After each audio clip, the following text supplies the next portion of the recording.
Hey everyone! Today I'm going to show you how to make these wood monogram coasters, which make for a great and thoughtful gift.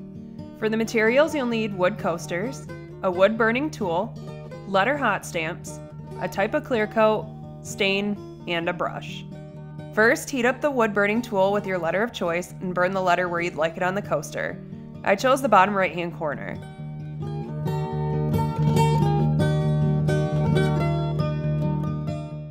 Then take your stain and brush it on the coasters. Wipe off the extra.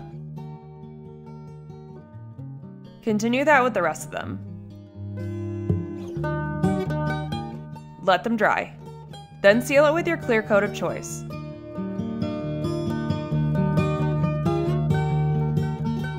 Let them dry. And that's it! These were actually super easy to make and would make the perfect addition to either your or someone else's home decor. If you enjoyed this tutorial, please make sure to like, comment, or subscribe below. Thanks for watching. Thank you for watching, and don't forget to subscribe.